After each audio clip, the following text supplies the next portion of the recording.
So it's going to be a little bit more of an advantage. Of course, this is Gardevoir versus Dragapult. What more can we say about this matchup? Tried and true throughout the history of both of these cards being legal in the standard format. We'll talk a little bit more about this matchup as we get into the details. Of course, these early turns super important as the prize cards are as well. 2 Dracloak in the prize cards, as well as a Badoo for CALI. And over on Bodhi's side does have that 1 copy of Frillish in the prizes, as well as that Pheasantipity EX. Yeah, as we saw a lot at the Toronto Regional Championships in this matchup, the Frillish is a really big tool when you're not playing Jellicent to be able to kind of equalize that item lock, as when Poltnor item locks the Gardevoir, you're really relying on finding your 2 Kirlia, 2 Gardevoir, but Poltnor at the same time wants to find those Dracloaks, those Dusclopses, so the Frillish really equalizes that, and then you can take knockouts with the Monkey Dory. So as we get into the game, Bodhi's going first. Starting the Lily's Clefairy is an interesting starter because in most matches you don't want to start it, but against Dragapult, attaching to it aggressively can actually work in your favor a lot of times. Yeah, and look at this. Ralts in hand and opens with that 1 copy of Secret Box. This is the dream scenario for Gardevoir, especially in this matchup where item cards are going to be shut off as soon as the first turn of the game for Dragapult going second. Yeah, using the Secret Box, getting this Technical Machine Evolution and Artisan really puts pressure on CALI to Iono immediately. And using Iono, you're seeing 2 less cards than something like Lily's Determination, and that could really hinder your setup. Maybe not being able to get something like an extra Dreepy or an extra Duskull. So 2 easy choices, the Technical Machine Evolution and Artisan, immediately be put down into play as 2 of the selections. The Secret Box essentially acts as like a beautiful searching card and not even going to grab a supporter card, so really just showing the strength of the hand, and more importantly, trying to play around that aforementioned Iono, because those cards, if they are grabbed, are just going to go to the bottom of the deck later on. Yeah, Bodhi discarding an Iono already, I believe has a Lilies as one of the last few cards in that hand.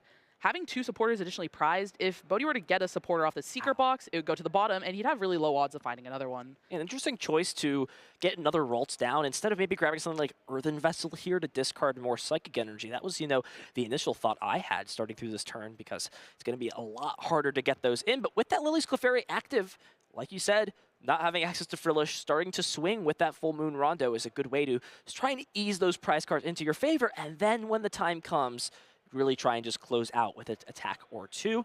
So CALI will start things off with a Buddy Puffin, Badoo immediately coming down into play, except that it will most likely be knocked out on the following turn, but just that disruptive pressure, preventing things like Rare Candy from being played. Earthen Vessel just really comes into effect as the game progresses longer and longer. Yeah, and CALI getting this Badoo here, it's important to note that the second one is prized, which means CALI's going to have to bench Latias this turn, or if the Badoo gets knocked out, she's going to have to discard an energy retreating this turn and next turn to get back into that Badoo, because you really just need to keep this Itchy Pollen up. But here, the Jamming Tower into Iono puts an Artisan and Technical Machine Evolution to the bottom of Bodhi's deck, so it's going to be really hard for Bodhi to be able to use a Technical Machine Evolution this turn, but you are also putting him closer to the Kirlias, as there were none in the hand in the first place.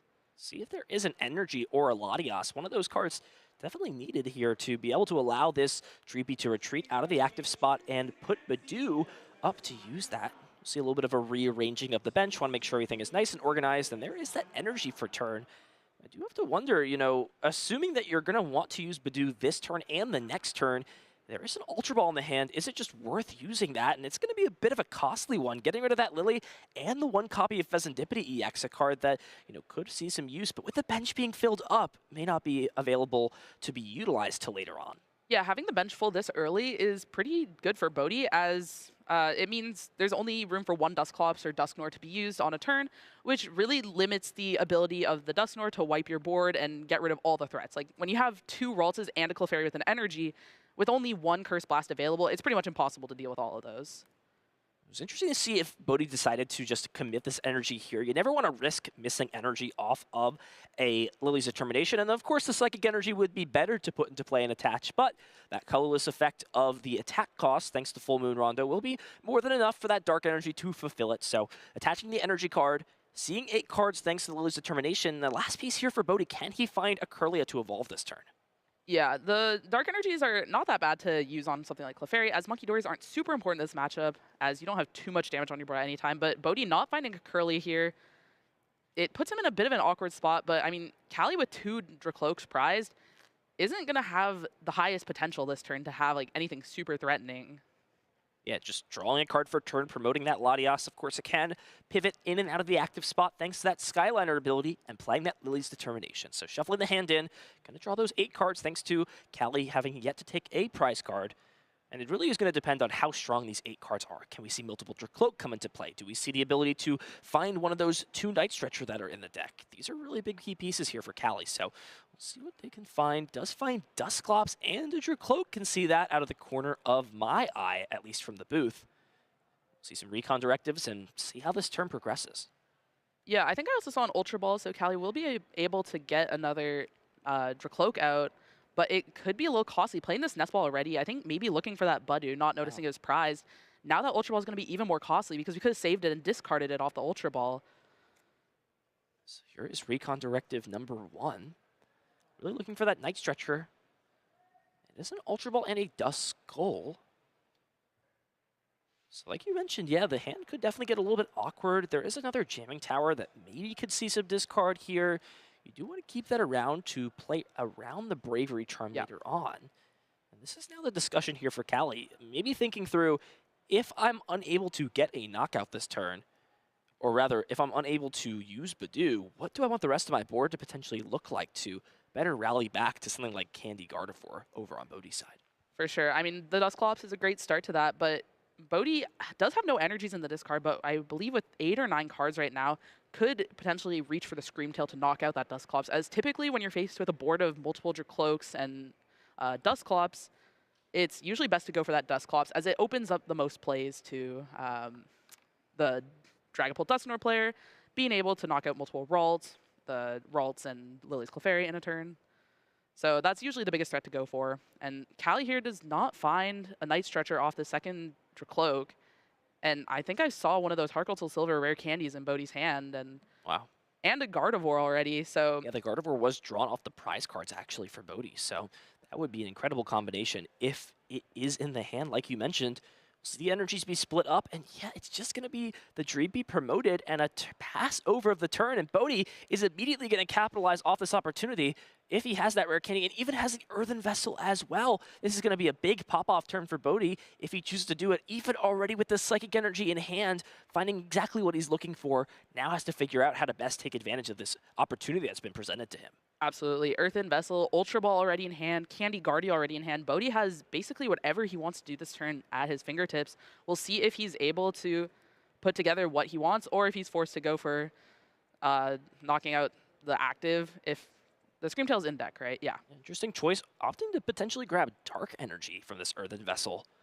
So we kind of wonder, there's an Ultra Ball in the hand, so we'll see the Psychic Energy hit the discard pile, as well as we're going to see an Ultra Ball too. Does this maybe signal Monkey Dory plus Screamtail? You've got to think, if you've got the ability to KO any Pokemon here, that Duskull is looking like the most appealing target for sure. Yeah, I think the big thing of setting up the Monkey Dory is it threatens plays like Mew EX genome hacking to knock out the Dragapult and a Dracloak, and then also it means you only have to use 2 energies on the Screamtail since there's the 1 damage on the Lily's Clefairy, and then you only have 2 energies on the Screamtail, which means you have enough energies in discard if CALI were to go for like a Countercatcher Gardevoir Itchy Pollen and try to trap it for an extra turn.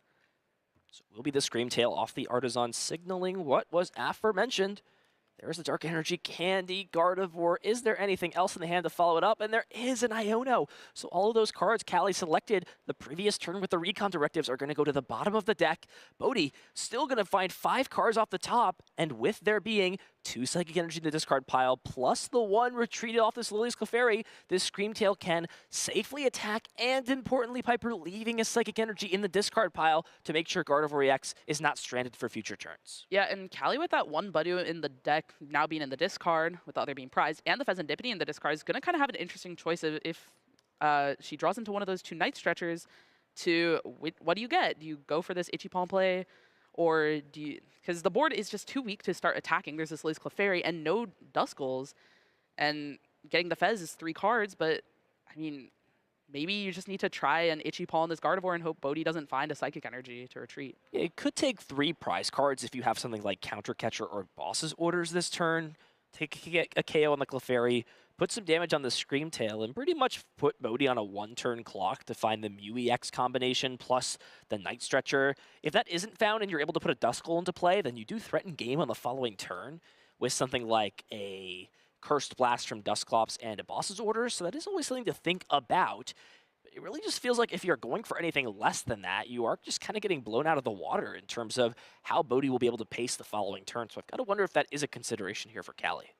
Yeah, and CALI going down another Ultra Ball, or just thinking about it, is something to keep note of. I mean, there's a lot of Pokemon that become important in the late game, like Blood Moon, Ursaluna, so running out of those Ultra Balls quickly can kind of affect that. And also finding Dragapult at certain times can also be a bit trickier when you're down those Ultra Balls.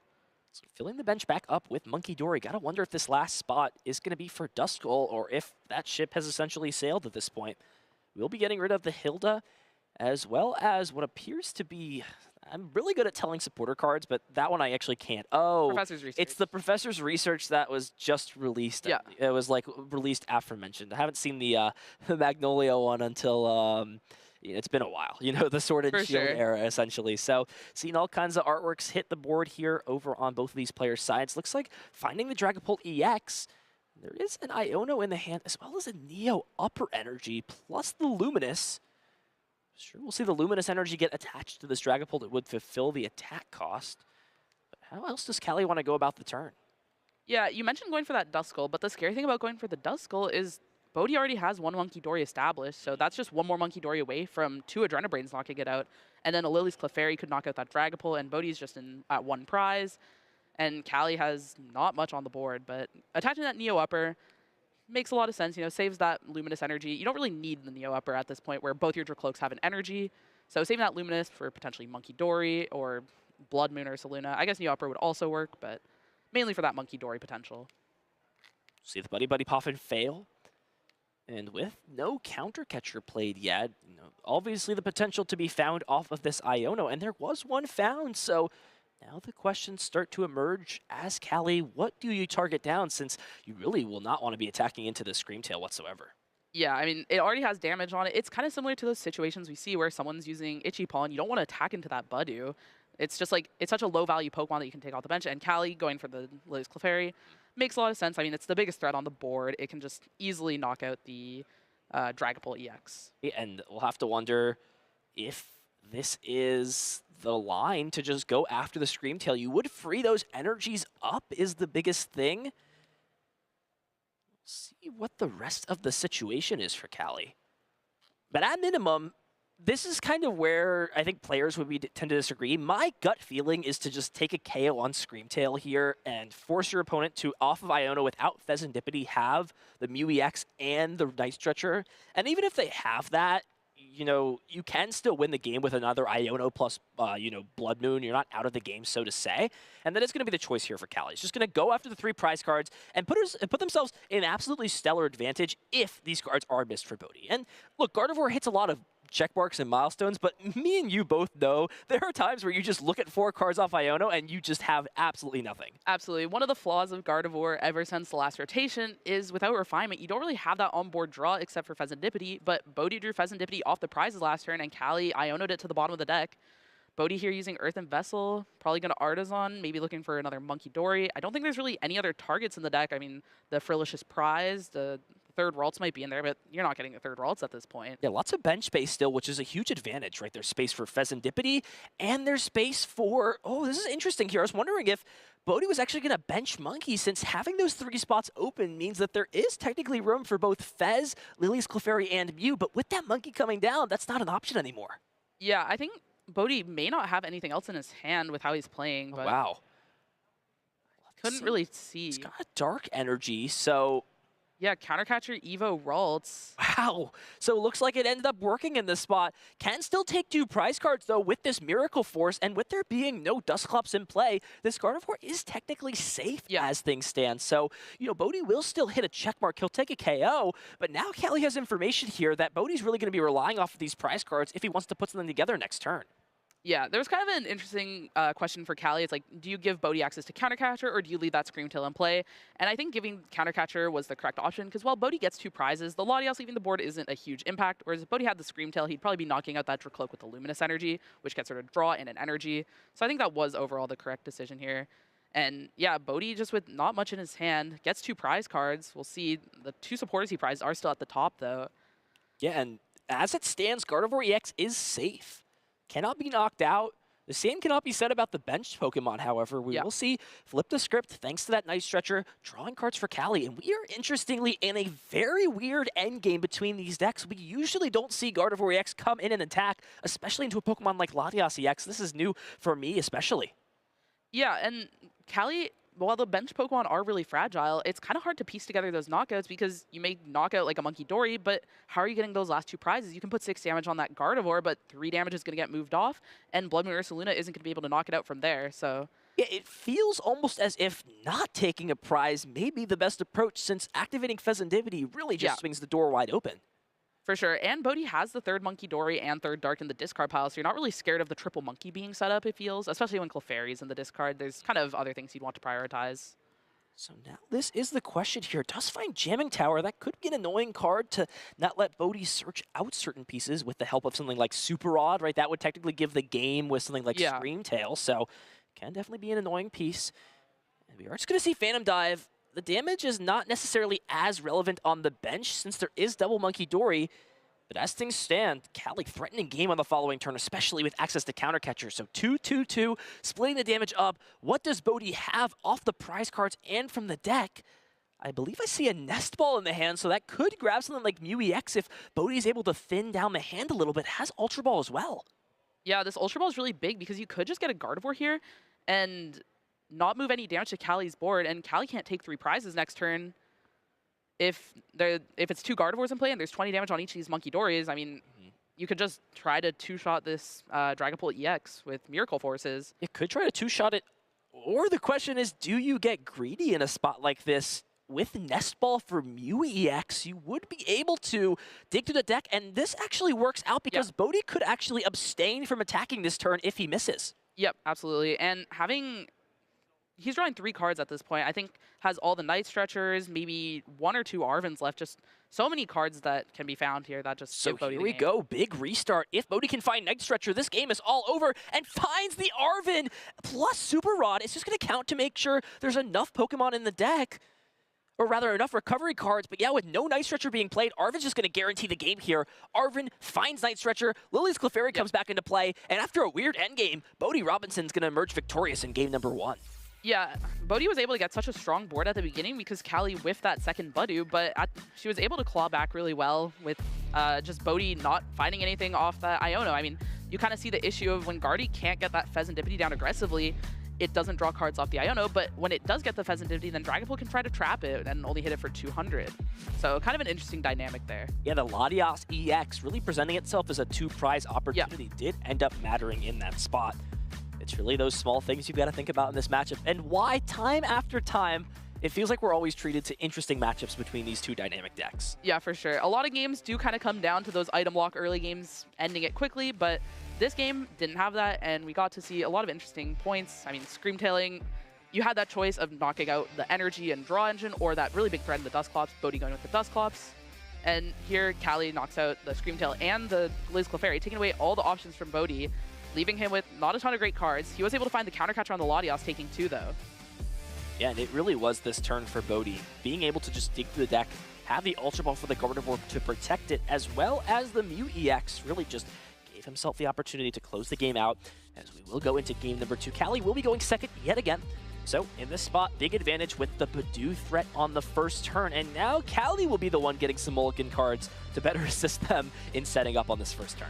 For sure, and yeah, I mean, Bodhi just looking to get those basic Pokemon into play, find those evolution Pokemon as CALI tries to item lock over and over again.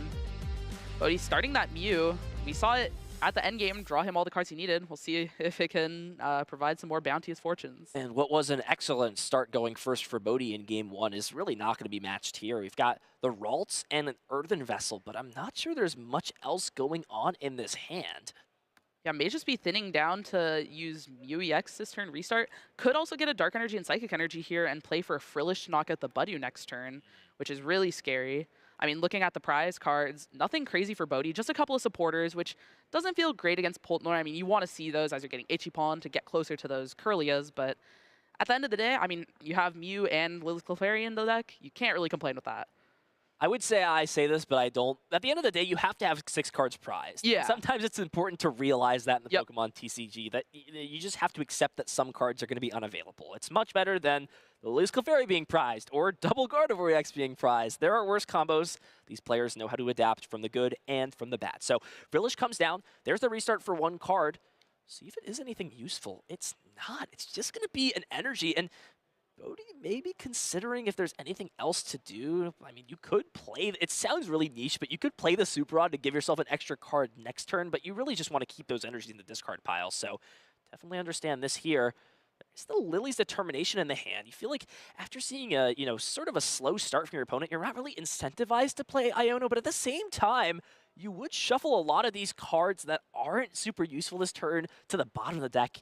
CALI will instead go for the for the Lily's Determination. So it's going to need to still find a couple pieces here if they want to get this Itchy Pollen off. Yeah, I think seeing your opponent start the Mew and then eventually restart on the turn is a really big tell. I mean, the Mew is a great pivot, but having on the board can be a little awkward as your opponent's getting Itchy Pollen and then prepping for the Phantom Dive.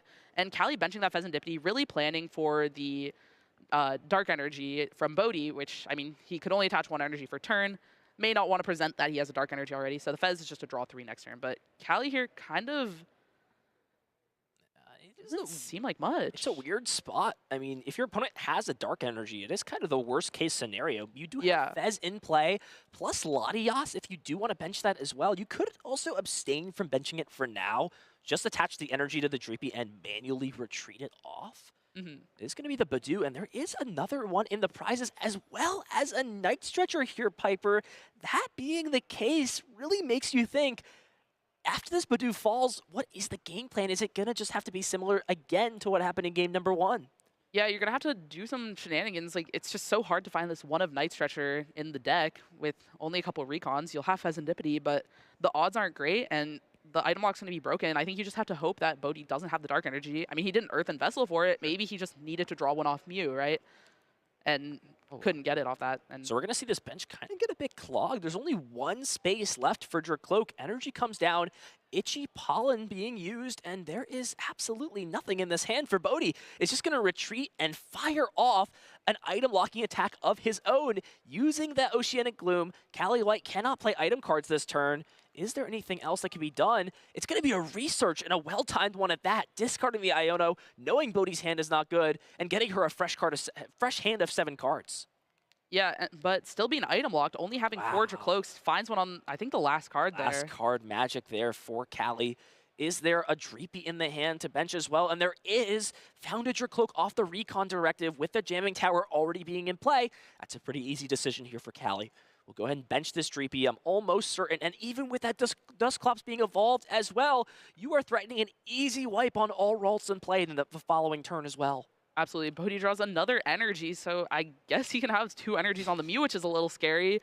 But, I mean, with nothing else. Oh, attaching to the Monkey Dory, maybe looking for a Mind Bend. It's tough because if your opponent just has has Boss's Orders, they're already going to want to just wipe out your Mew and your Ralts anyways. So it becomes a bit of a tricky spot. Now with this Oceanic Gloom, though, CALI could pretty easily just decide to target down both the Ralts and the Mew EX if there's a Boss's Orders, and already has that Dragapult EX in hand, plus the Cursed Blast. So CALI pretty much getting a free roll here and finds the Boss's Orders. An absolutely huge card, can now choose to maybe finagle around these Pokemon a little bit and even take 3 prize cards if she so chooses to this turn.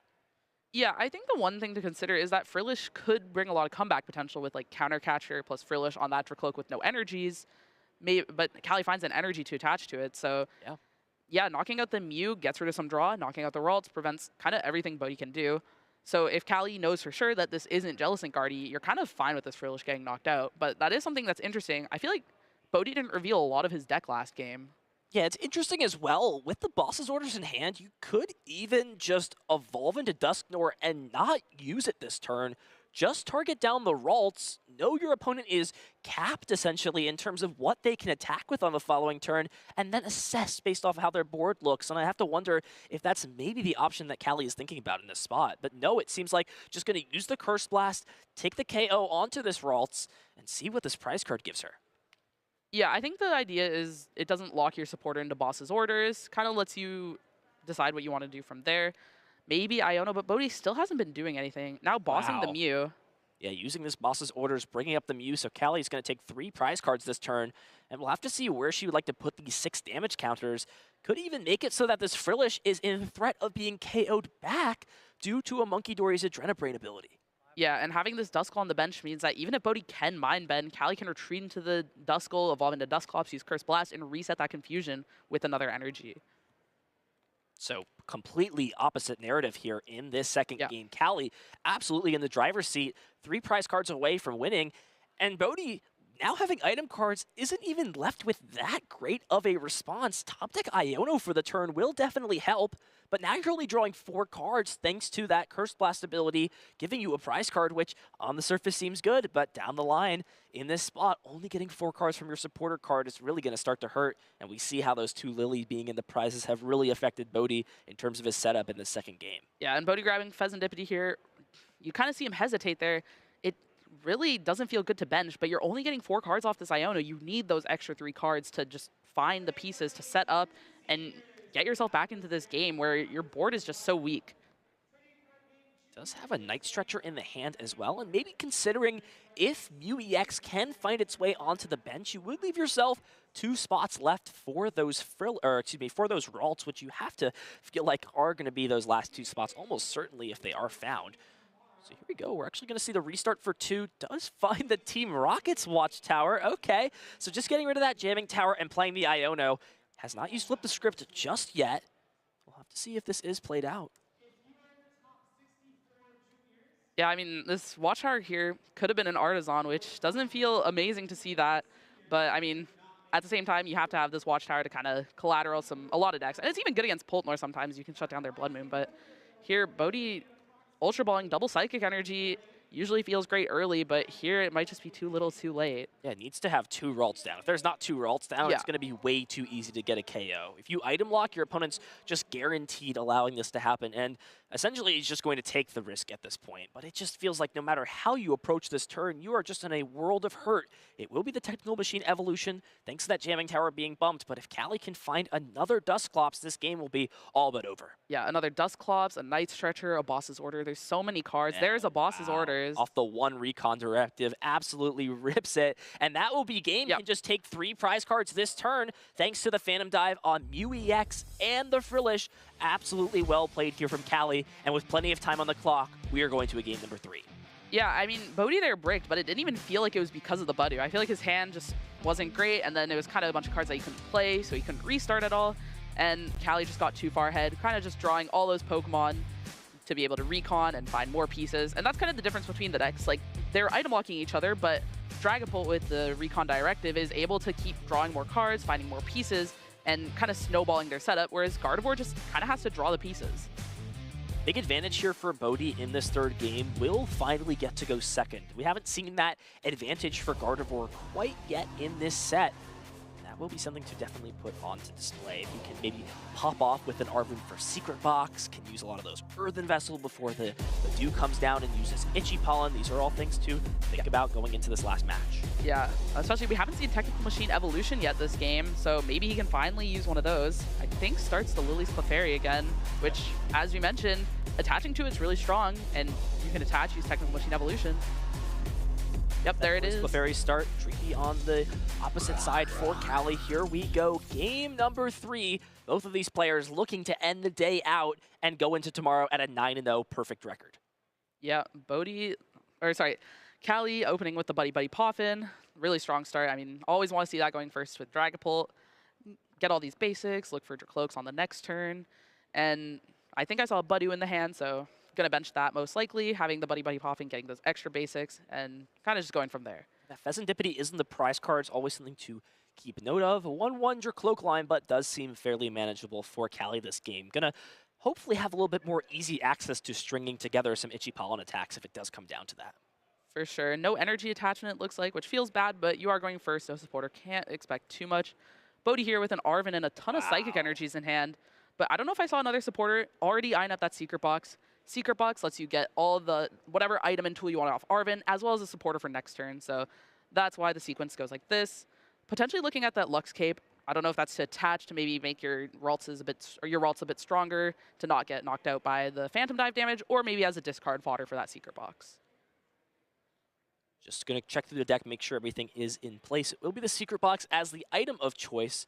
And now just thinking about which tool card to grab. There is 2 copies of Technical Machine Evolution in the deck. You could grab one to then discard off of the secret box or the Luxurious Cape. So Woody's really going to think about if there's ever, I think, an instance where the second Evo matters. If not, it's probably a little bit more optimal to discard than the Cape, since there are always weird opportunities where the Cape can come up with something like Screamtail. So I like this play here from Bodhi. Going to grab that. We'll see one of these Psychic Energy probably be kept in the hand. Yeah.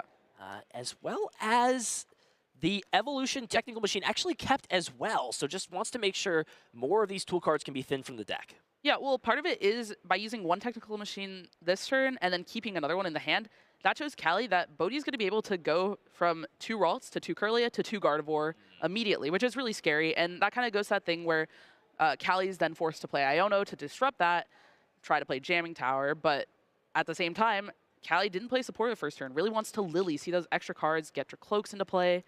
So it's kind of that thing where the Gardevoir tries to just make the Dragapult's life a little bit more awkward.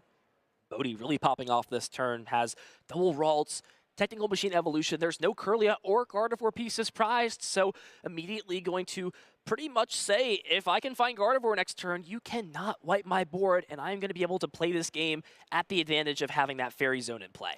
Yeah, and having a Psychic Energy already in discard and one on this Clefairy means a lot of options are going to be available. If CALI uses Itchy Pollen, a Monkey Dorian Dark Energy means that Screamtail could knock out those 90 HP stage 1s.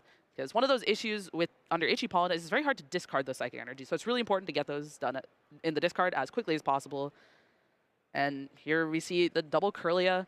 Bodhi presenting a double Gardevoir threat next turn with a Lilies in hand too, where if you draw the Guardies off Lilies, you can play them immediately. And if you don't, you can just Evo into them.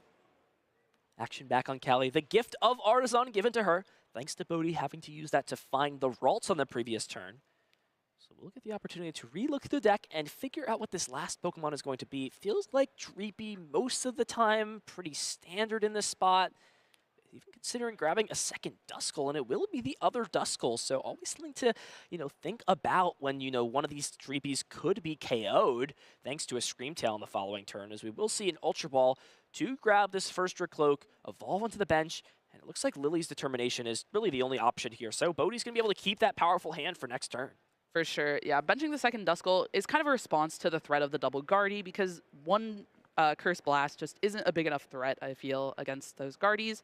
And as a note, CALI here evolving the bench Dreepy and attaching to the active one, kind of leaving the option for Latios to be able to move into that Budew and keep the energy in play, especially because this is CALI's second turn and she was unable to attach an energy on the first one. See what these cards present. A lot of supporter cards. No more Dracloak. It's going to use this first Recon Directive. See what it does find. Is it an energy card? Does already have the Psychic Energy in the hand. So we'll be content with that to grab the boss's orders, but yeah, no Dusclops. Does have a second Dracloak, excuse me, and there is an Ultra Ball. Does find the Jamming Tower too, and just Snap takes that to try and shut off the Evolution as an option for the following turn for Bodhi. Yeah, I mean, it kind of feels bad discarding that energy attached. Puts you on finding the Neo Upper if you want to attack with Phantom Dive next turn, but Bodhi is not able to use the Technical Machine Evolution immediately, so may not find Gardevoir, and CALI may be fine using another Itchy Pollen. It's another choice here for Bodhi. Are you content attaching this to the active Clefairy? There isn't anything, I guess there is the one Bravery Charm. Sometimes would be a little bit more optimal to put onto the Clefairy just to protect it a bit more if you do find that Stadium, but depending on how Bodhi is able to draw this turn, if he could just find Gardevoir EX off Lily, he may be more content just starting to swing and maybe take some prizes on this Budew to really force CALI to have that Neo Upper Energy and still be able to respond even if that is the case. Yeah, I think because of the Jamming Tower being in play and the Evolution not being discarded, and CALI's kind of presenting another Itchy Paw next turn, attaching it early is really good. But I don't think Bodhi drew a Guardy. I feel like he would have slammed the Gardevoir immediately. Yeah, no Gardevoir and no Stadium, notably. Yeah. So that Technical Machine Evolution cannot be used. Did find a Dark Energy, so can take a knockout onto this Budew. You would give your opponent access to flip the script to draw some more cards, so that is always something to keep note of. We'll draw into another item, which, pending the attack choice for CALI, may not be able to be used on the following turn. And now an opportunity presenting itself for CALI with double Duskull in play, and more importantly, having access to one. CALI, with the right combination of cards, could take a knockout on both Kirlia. Yeah, but the big piece is that Neo upper energy, and to find it, you probably need to use Hilda. You may be able to draw it on its own, but it is just that one of. And if you're using Hilda, you're not using Lilies, Boss, Iono, all these super powerful supporters, and that's just going to weaken the overall power of the turn. So we'll see what Cali does go to do, but using Itchy Paw in this turn means you're retreating another energy, and then you're in the same spot next turn where you have to find that Neo upper, and if Bodhi's able to find the Gardevoir and knock out Dragapult at any point, now you're down your Neo upper, you have no energies in play, and it's just going to be really hard to close out the game from there. It feels like almost committing to wanting to attack with Dragapult by promoting this Cloak, not giving yourself access to that Yasi X's Skyliner ability. So big recon directive here. What is this able to find? Finds Iono and the Night Stretcher. Stretcher's really not going to have a great recovery target here. It would be able to bring back the Badoo potentially. It will be the Iono instead taken. Does have the Badoo in hand. Has yet to play a supporter card yet, so there is always, of course, the potential high roll risk if you hold off on attaching the energy, but Cali's really just going to play it safe in this spot. Play this Lily's Determination, again, shuffle in, draw 8 cards, and this energy hitting the discard pile yet again is going to rely even more emphasis on that Neo upper energy the following turn. Yeah, I kind of wonder, Cali had the option to Iono as well, and all these recon directives have been going to the bottom of the deck, and maybe using that Iono gives you, maybe you don't find like the Neo upper this turn, but it gets you that reach for next turn. So while you're seeing 2 less cards, you're kind of getting your deck in a more favorable order where you're going to be able to find it at some point in the future. But draws a Hilda here for next turn and a Dusclops to really pressure Bodhi's board. But still having that issue of just no energies in play gives Bodhi another turn to find a Stadium, a Gardevoir, just so many pieces. And even though he has these 2 Curlies and Ralts in play, I mean, he's just a Gardevoir away from having a really strong board. Big opportunity, but big, risk here. If Cali can, get an extra turn, essentially, there is still the potential to wipe out both of these Gardevoir, or rather the Kirlia. That Ralts in play does kind of act as a third safeguard just in case there is a double KO onto the Ralts, or onto the Kirlia, rather. So we'll have to see how this progresses. Bodhi's still yet to find a Gardevoir EX, can still be unable to play Ultra Ball. Now just considering where to attach this energy card. Would hit the discard pile either way if this Ralts, or Kirlia rather, would be KO'd. So this is going to be holding off, playing the Iono. Do we see Gardevoir EX off of 5 cards? And does find it a huge find here for Bodhi. Yeah, off the last card there, I did see Bodhi have Pheasantipity in hand before the Iono. Chose not to bench it, kind of saying to Cali that you're not going to find the Neo upper energy, but we know that Cali has the Hilda. So we'll see what she opts to do on her turn, but just another knockout, putting Bodhi to 4 prizes. Yeah, got Iono to the bottom of the deck now, so no longer has access to Hilda. So Bodhi taking a 2-prize lead, and Cali still unable to find Neo upper energy. The clock is starting to tick. Time is money, Piper. We'll have to see how this plays out. Yeah, I mean, Bodhi at 4 prizes already. That means each of these Curse Blasts are really going to put you so far behind. I mean, Bodhi goes to 3 with 1, 2 with 2 Curse Blasts, and that's how you're going to get rid of the Curly and Gardevoir, by using 2 Curse Blasts. But then this Clefairy's in play. Like, Bodhi's board just has so many different threats to deal with. See if this Neo upper energy can be found off of this recon directive. It's the Blood Moon. That's not going to do much. Finds the Professor's Research.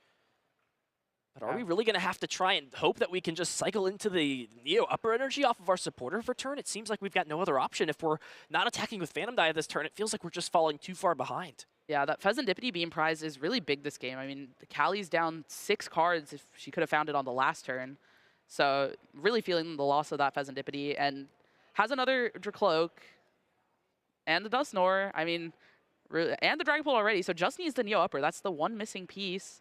And there's an Iono, sees 8 more cards to try and find that Neo upper. And choosing to not use the Dusknoir before playing Iono. And does find the Neo upper energy off of those first 2 cards drawn. So Cali will be able to launch a Phantom Dive this turn, but it will mean that Bodhi has access to items, and more importantly, Cali not having another energy on her cloak means this may be the only Phantom Dive that she's able to fire off in this 3rd game. Yeah, and I just saw a peek at Bodhi's hand. I saw Arven, Ultra Ball, I think Mew EX. I mean, he just has so many options available here to deal with whatever Cali decides to take a knockout with. So Cali is finally caught up in terms of pace. Phantom Dive available. We'll just check the discard pile to see how many energy there are. There is only 1 Psychic Energy in the discard pile as it stands. So would need to, find another energy if there was going to be something like a Mew EX attack to copy. Now has a Dusknoir and a Dusclops powered up. Is there a world where you want to use one of those this turn?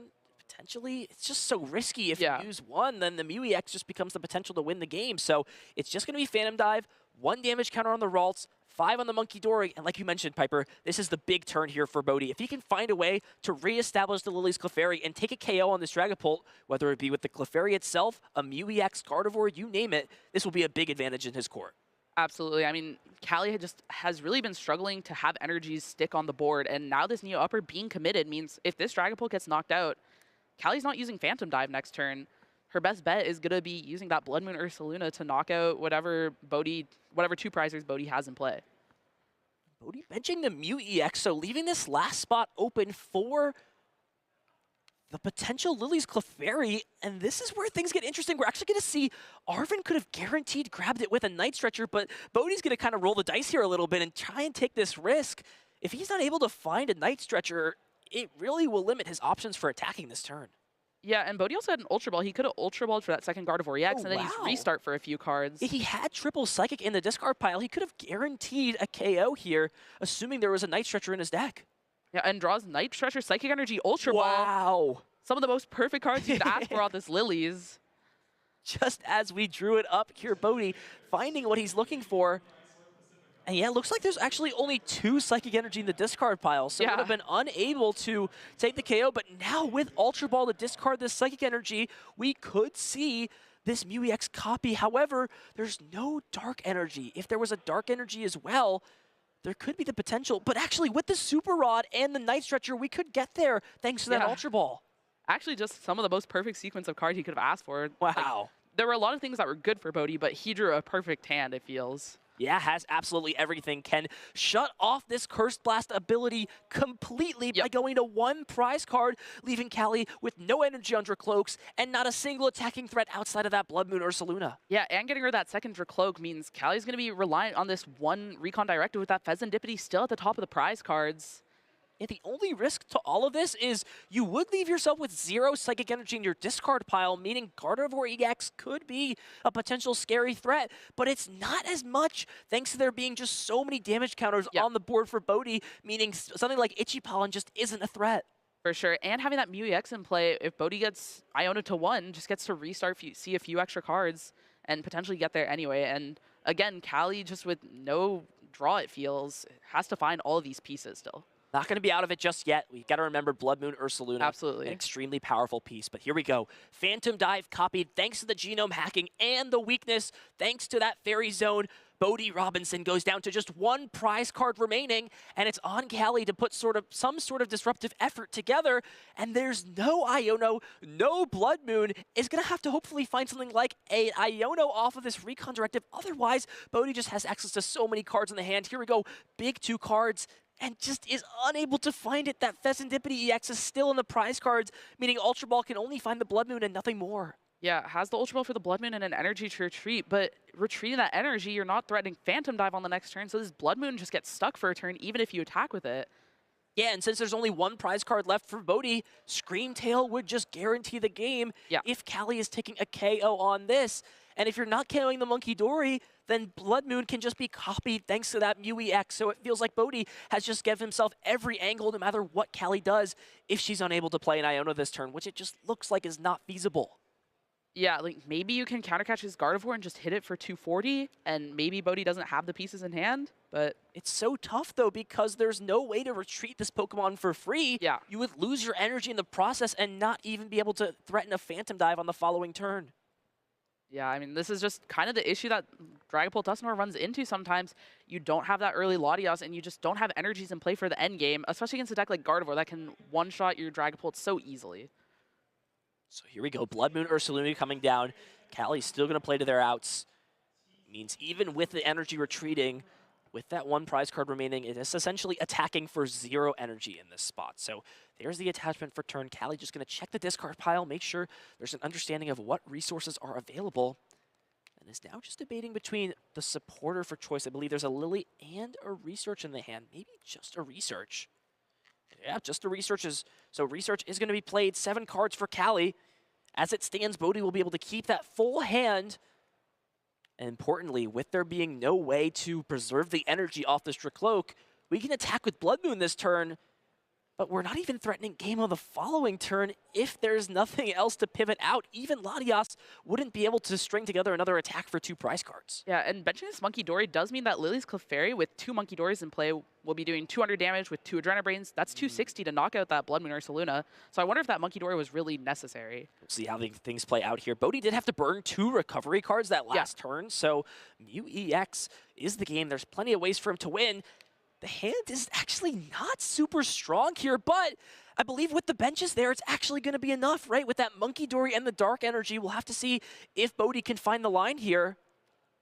200 at damage, 220 thanks to that Blood Moon being benched, or 200 thanks to that Blood Moon. If Bodhi has Monkey Dory and a Dark Energy, that's going to be the game here, Piper. Yeah, it looks like he has Rare Candy, Pheasantipity, Dark Energy in hand, so I don't think he has the game this turn. But as we mentioned, CALI with no energies on the board can't reuse this Blood Moon. Just doesn't have a route to win, it feels, this next turn. And that just gives Bodhi so much time. He has the Pheasantipity. He may just be able to do a ton of damage to this Blood Moon Ursaluna with a Miracle Force or Full Moon Rondo. Yeah, even just hitting with the Full Moon Rondo, putting it to 230 means that next turn there's the potential to KO it. I mean, you are shut off of Counter Catcher, and with this Pheasantipity, you have bench locked yourself in this spot. So I'll have to see how the trade-off really does work. Drawing those extra cards, it didn't warrant much for Bodhi, and now that bench space is no longer available. This is becoming an interesting endgame in this game number 3. Yeah, the one issue is CALI has to bench Latias to retreat this Blood Moon, but then what can she even retreat into? Everything's just going to get knocked out by Clefairy. True. And maybe has to gust the Gardevoir and hope Bodhi doesn't find an energy and maybe get an attachment on the Stricloak. Yeah, from Bodhi's perspective, the one thing to be considering is if your opponent has something like Professor Turo's scenario, they could Turo the Blood Moon, and that's maybe why it could just be better to retreat into Gardevoir EX and attack with that this turn. For sure. Turo has been on a bit of decline in Poltner for the last while, but with Mega Absol seeing a big resurgence at UIC, I think a lot of lists are bringing it back. But are we getting spicy here? It looks looking to maybe Call Sign here. Yeah, maybe just thinning the deck out a little bit. Yeah, but this is risky because now you open your opponent back up to winning the game on the following turn. Yeah, I mean, if I think Bodhi is trying to put 30 on this Blood Moon and then do 230 next turn, but if CALI has a Luminous for Monkey Dory... Oh, we're Psy-shotting in this turn. Okay, so this way we're just promoting a 1-prize Pokemon, still putting it in range for the following turn. And now the question comes back to being, is there anything CALI can promote at the end of this turn that does not get knocked out to a Full Moon Rondo? That's going to be the most damage that Bodhi could put into play. With a full bench, it's 220. Dragapult is weak to Psychic thanks to that Fairy Zone, and it feels like anything else is trapped out. There's still plenty of Psychic Energy in the discard pile. Looking like, are there 2? If there is 2 in the discard pile, which there surely is, thanks to that Mew EX attacking the previous turn, then no matter what CALI is able to bring up, it's not going to matter. Anything is going to be KO'd, and it looks like the doors are slowly shutting on CALI in this third game. Yeah, I mean, Bodhi playing around everything, including that Professor Turo scenario you mentioned, setting up perfect damage on this Blood Moon Ursaluna for next turn. I mean, we thought he was going to Call Sign, but found the Psy shot. Really interesting endgame here, just being super careful of everything that Poltner deck can do. We said it earlier, Poltner just always has a line back into the game, it feels, so just trying to be careful of everything. I know Bodhi's played a lot of Poltner in the past, so kind of just understanding the deck from both sides. When you understand how to play a deck, you understand how to best do a matchup as well. It's like just confirming exactly what's happening in this spot in terms of time, it seems like. We'll just make sure everything is clarified, essentially. Looks like we're just having a little bit of a discussion. Will be the nest ball played. But yeah, it really just feels like no matter what CALI is able to bench, there's just no playing around the fact that Lily's Clefairy is just going to take a KO in this spot. Oh, I think CALI's going for a sudden death game, putting 10 damage on this Clefairy, moving 30 with a Monkey Dory, and then Dusknoring it. Are we going to see a sudden death push? Wow, okay, so CALI's actually going to accept that there's no way to win this game and says, if I'm going down, I'm taking you with me. Dusknoir taking them to the underdepths, and we are going to a sudden death game 3. Yeah, I wonder if Bodhi could have played around that, maybe put an extra energy on that Clefairy, or not even Psychic Embracing to it at all and attaching to it instead of Pheasantipity, and just prevent that Hawlucha, Monkey Dory, Dusknoir pop to get to the sudden death. Yeah, it's hard to see that route, though, in the moment. For sure. Wow, so look at that, an opportunity arised, and we are going to a sudden death game. This is getting exciting, ladies and gentlemen. We do not see this very often, especially when these players are both undefeated so far in this tournament. Yeah, definitely an exciting way to end the day. We'll see if the game gets cut short by something like Buddy or Frillish, but I mean, the Screamtail slap could just knock out a quick Buddy from CALI, so there's kind of a lot of weird things. We saw Bodhi get super aggressive with the Clefairy in games 1 and 3, so the Buddy may not be enough to shut him down. And starts the Clefairy again. I think I saw an energy too. And as a clarification as well, this is a sudden death game. Or tiebreaker, excuse me, not a sudden death game. So the first player to take a prize card in this game will be victorious, since this is the third game in the set that just entered a tiebreaker game. So this is going to be big, and we'll have to see who is going first and who is going second.